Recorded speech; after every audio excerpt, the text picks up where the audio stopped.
It all began with a wedding, grand, glittering, and filled with dreams.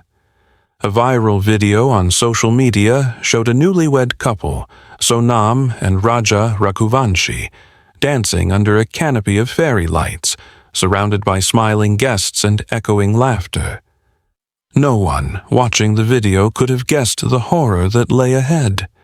What started as a celebration would soon turn into a national mystery.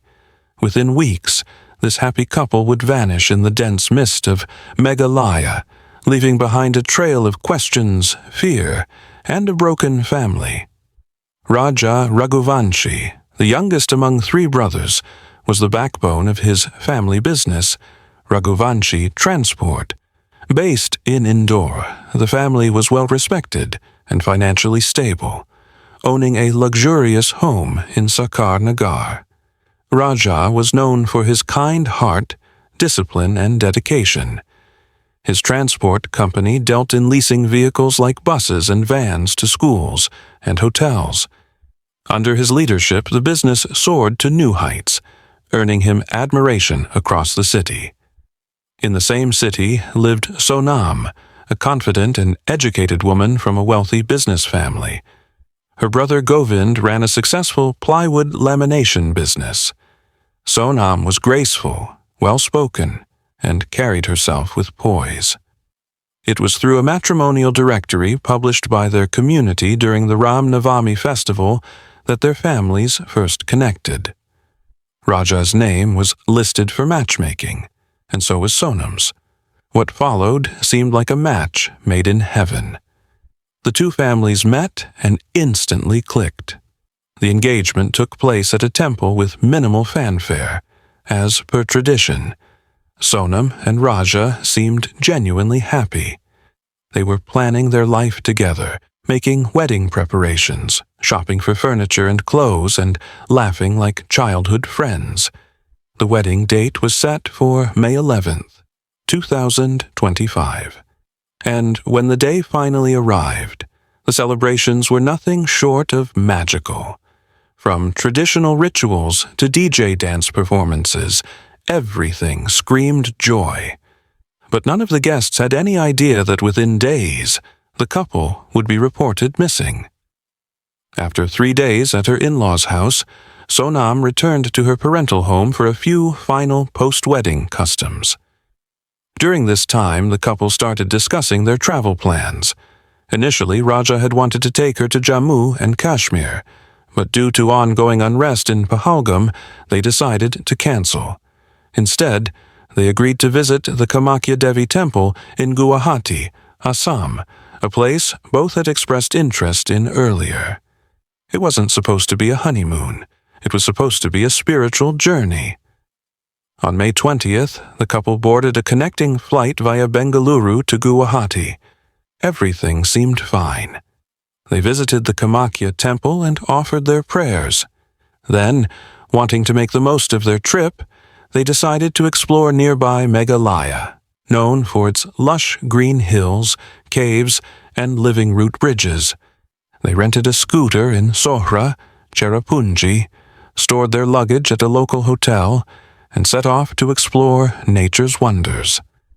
But it was May 23rd that everything changed.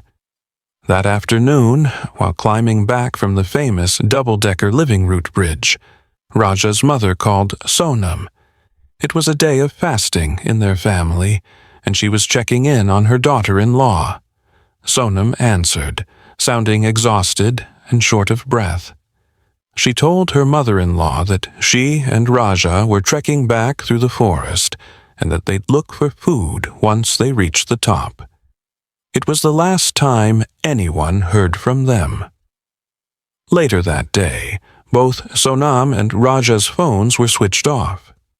The family initially assumed it was due to network issues or battery drain, but as hours turned into days, worry began to consume them. Calls went unanswered, no updates were posted on social media, and WhatsApp messages remained unread.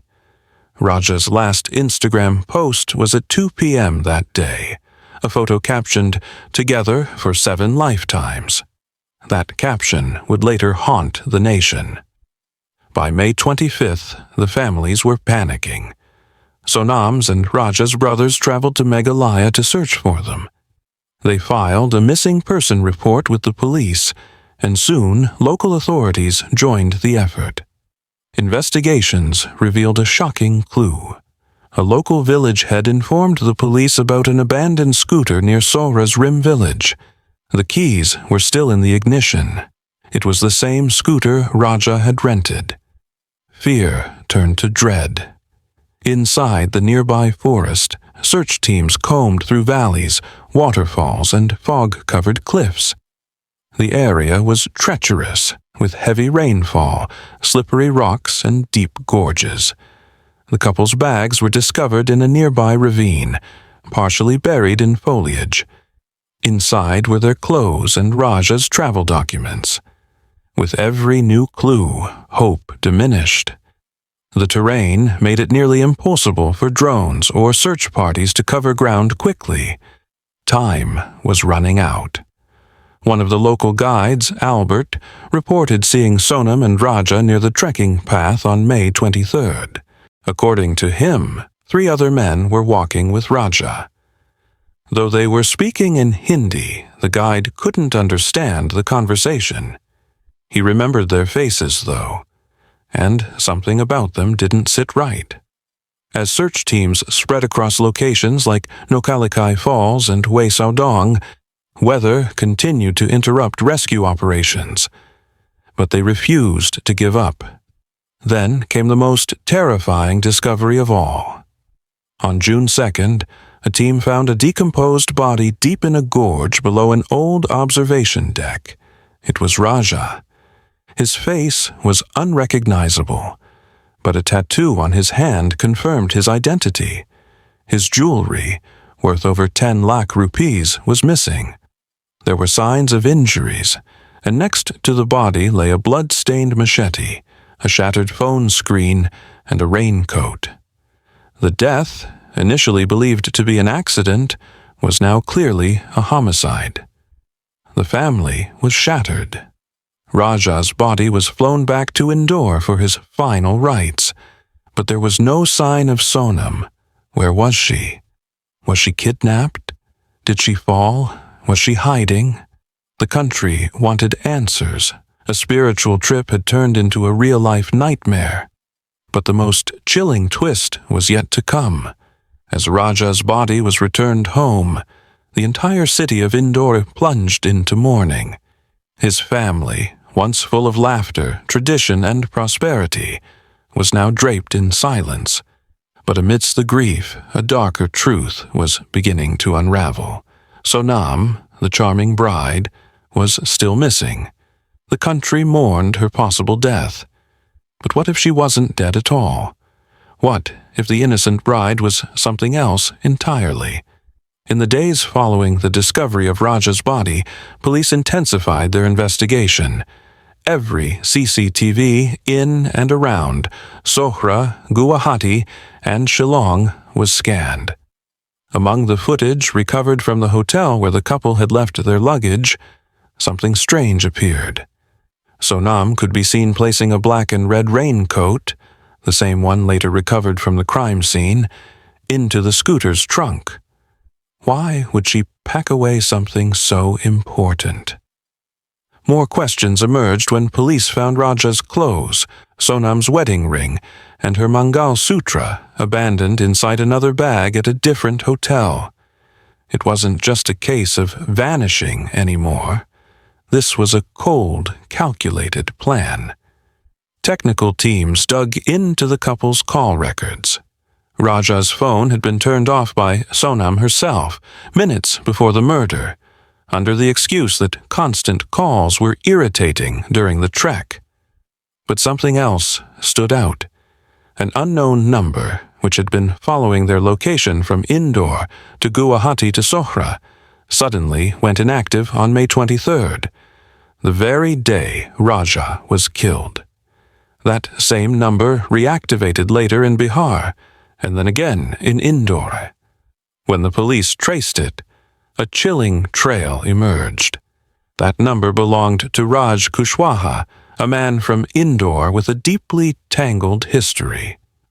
Once employed as a manager in Sonam's brother's business, Raj had grown close to Sonam when she worked there as an HR executive. Their connection deepened quickly into an illicit love affair. To the world, he was her Rocky brother, a disguise they both used to deflect suspicion. On Raksha Bandhan, she even tied him a Rakhi to keep the act going. But behind closed doors, they were inseparable and deadly. When Sonam's marriage was arranged with Raja Raghuvanshi, she didn't resist. In fact, she agreed strategically. Sonam was Manglik, which meant her marriage could bring misfortune to a non-Manglik partner. But Raja was also Manglik. According to belief, marrying him would cancel her bad luck. And once Raja was gone, Sonam would be free to marry Raj without any planetary interference. A twisted, ancient belief had now become the foundation for murder. Sonam and Raj crafted not one, but two disturbing escape plans. The first was to fake Sonam's death, find a girl who looked like her, kill her, and burn the body with the scooter. But they couldn't find the right victim. Plan 2 was simpler and far more brutal. Kill Raja. Make it look like an accident or a robbery gone wrong, vanish, and reunite in Indore. All they needed was an isolated place, a little luck, and a few loyal helpers. That's when Raj brought in 3 accomplices, Akash, Vishal, and Anand, 2 friends and a cousin. These men had no connection to Raja and barely knew Sonam. But money talks. Raj promised them 20 lakh rupees each and jobs in his future company. On May 17th, the 3 men took a train to Guwahati with burner phones and fake IDs. Raj gave them 30,000 rupees for expenses and a new SIM card purchased under Anand's name. He himself stayed behind in Indore to avoid raising suspicion. Meanwhile, Sonam played the role of the devoted wife flawlessly. She booked tickets to Guwahati without informing Raja, insisting later that it was for a religious vow. Raja hesitated, especially because of the unstable situation in the northeast. But Sonam guilt-tripped him by saying the tickets were already paid for. Reluctantly, Raja agreed. Once they reached Meghalaya, Sonam kept updating her location to the killers. The first attempt to murder Raja was planned for May 22nd, during a photo session near the cliff. But the rain forced them to retreat. On May 23rd, they set out again, climbing the steep trails to the Living Root Bridge. Sonam knew Raja would be tired and distracted. She had already instructed him to bring all his jewelry for photos. He wore gold chains, diamond rings, and a solid gold bracelet, worth over 10 lakh rupees. At the summit, the murderers caught up. Sonam pretended to lag behind, while Raja moved ahead with the 3 men. The last known call to his mother had just ended. Raja was completely unaware that these men weren't fellow tourists. They were assassins. Suddenly, Vishal struck from behind, slashing Raja with a sharp daw, a jungle blade. Another blow came from the front. The attackers didn't stop until he collapsed. Covered in blood, they stripped Raja of his valuables, removed his raincoat to erase traces, and rolled his body down the cliff.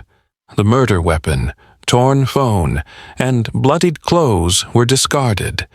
Sonam handed over 15,000 rupees as partial payment, promising the rest later. She changed into a burqa provided by Raj, disappeared into the fog, and was gone. Over the next few days, Sonam traveled like a ghost through multiple cities. From Guwahati to Siliguri, then to Patna, then Ara, Lucknow, and finally Indore. She rented a secret flat and stayed low. Even Raj didn't know her exact location.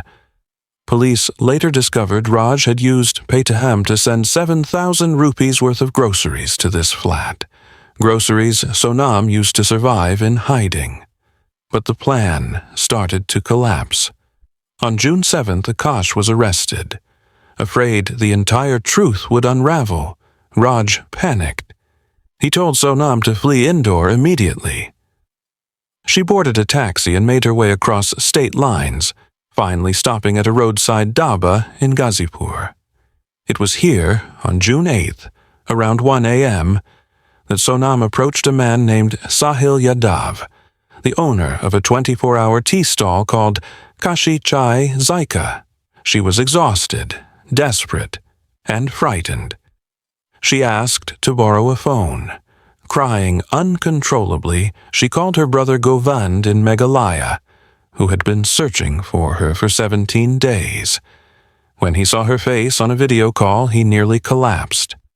Sonam was alive. But the truth she carried would destroy everything. The moment Sonam's face appeared on that video call from a roadside tea stall in Ghazipur, the mystery that had gripped the nation jolted into a new direction. Her family cried tears of relief. But their relief would be short-lived.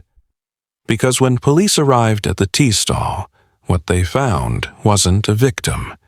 It was a prime suspect hiding in plain sight.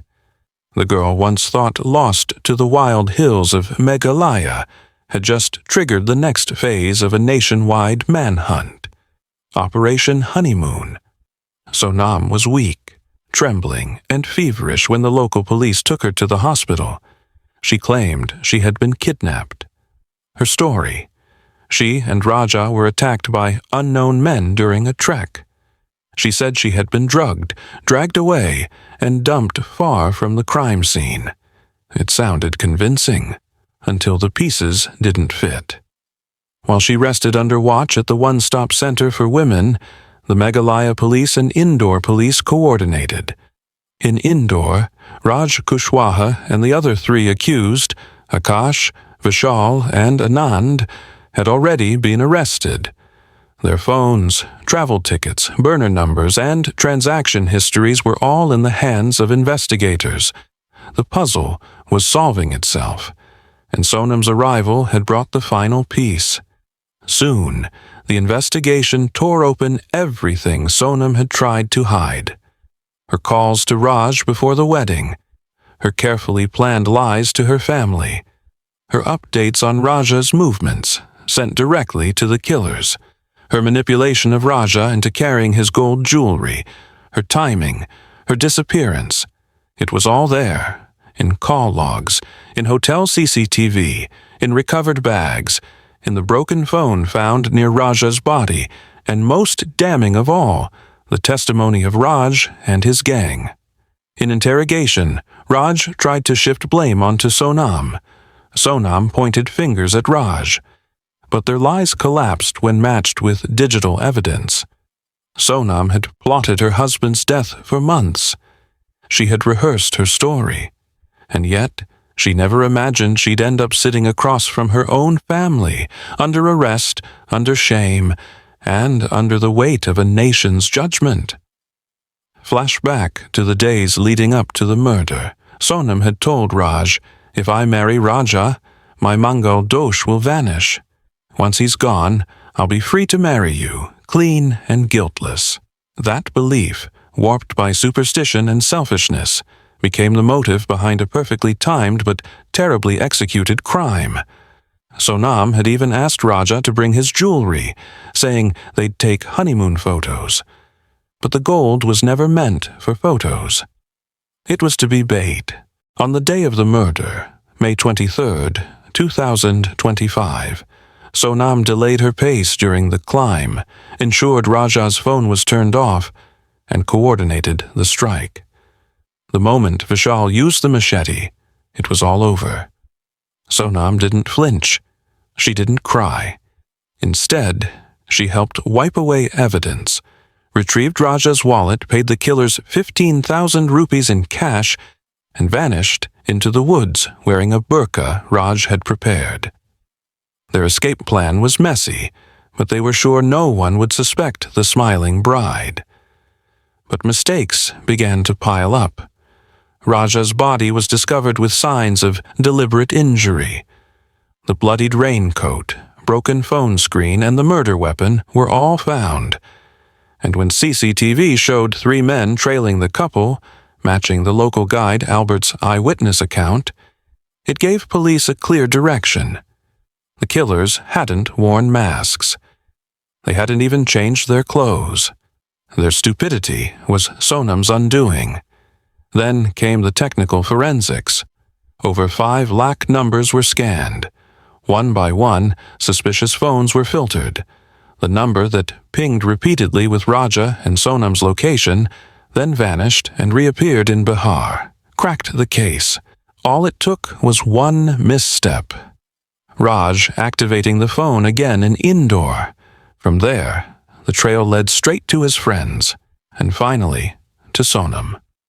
What shocked investigators wasn't just the premeditation, it was the cold-heartedness.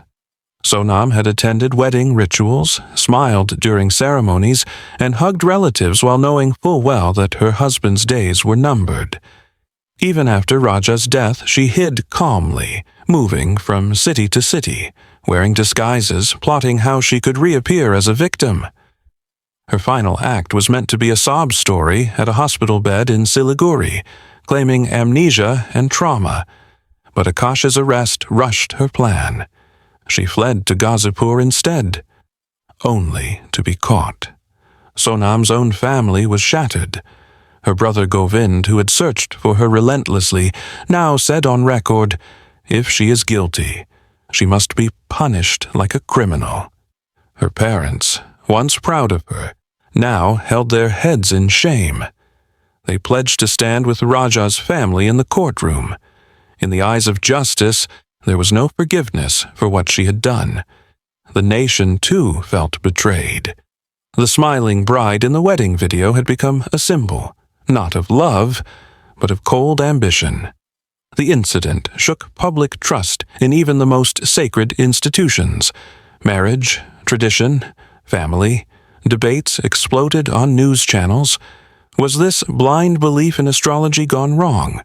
Was it a case of emotional manipulation, or just plain greed? Meanwhile, this IT team named the case Operation Honeymoon.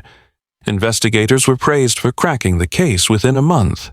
The weapons, the digital evidence, the money trail, and the CCTV links were all ready. A charge sheet was filed. The motive was clear. The timeline was airtight. Raja's family, devastated but resilient, demanded nothing but justice. And yet, even as the truth stands uncovered, one question remains. How could someone plan a wedding with the man she intended to kill?